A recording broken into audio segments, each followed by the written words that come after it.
Well, our next guest is the author of a book, Fraud, Plunder, Treason, and Our Treaty, which delves deep into the treaty industry within New Zealand to expose its racket of money, power grabs, and what he believes is corruption. Joining us from Auckland is the author of the book, Chris Newman. Chris, great to see you. You had me at fraud, treaties. It sounds like the lash of the rum and all of that sort of stuff. Tell us why you think... tell us briefly about the Treaty of Waitangi. What's its background and how has it played out over recent years?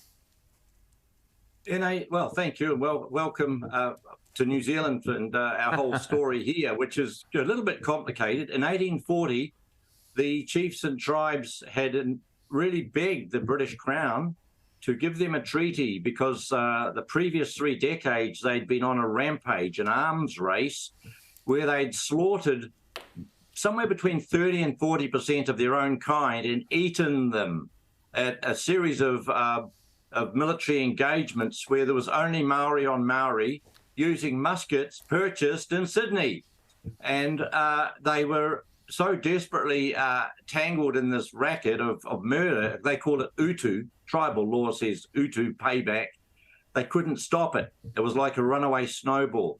They were inviting the British to come in and help bring peace to the country with British common law, and the whole idea of modernity was about to begin. The missionaries who'd been working here for 30 years were very keen to protect the survivors of this self-inflicted misery and to bring them to a state of rest. And because Maori are very intelligent people in those days anyway, they saw the benefits.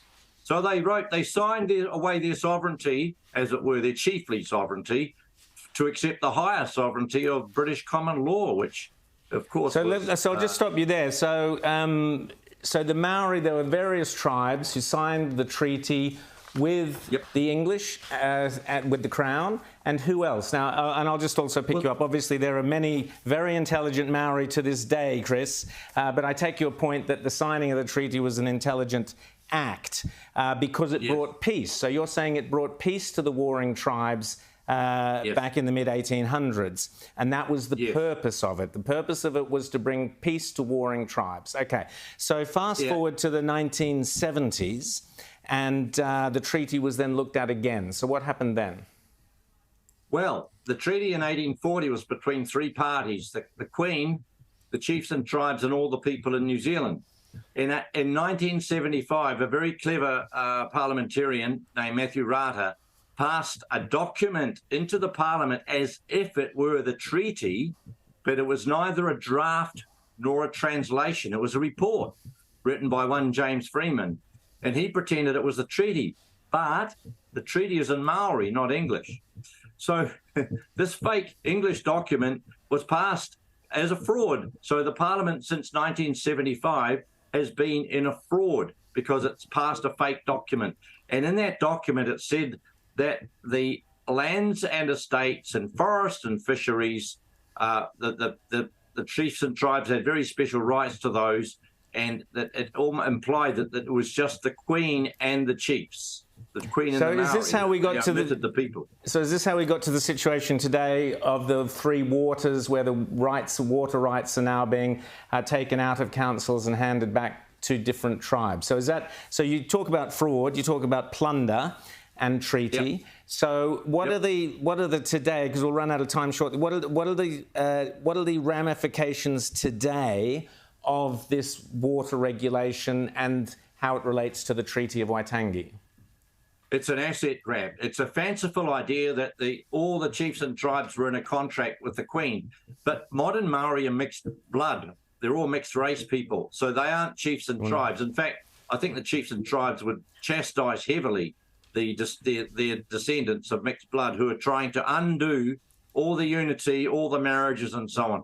It sort of has echoes of The Voice, where, you had your constitution was under threat by people with an agenda who are busy running the race politics into the public sphere and using that as a cloak for their agenda. We had the same thing in New Zealand, where the the race-related politics under, I call it Maorification.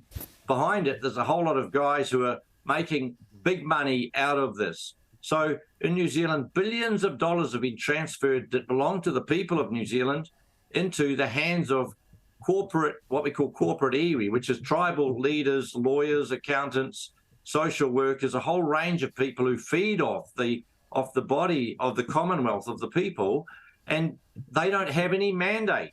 There's no mandate. There's no approval. In fact, when these things are put to the vote, like your voice, they collapse. Recently in Auckland City...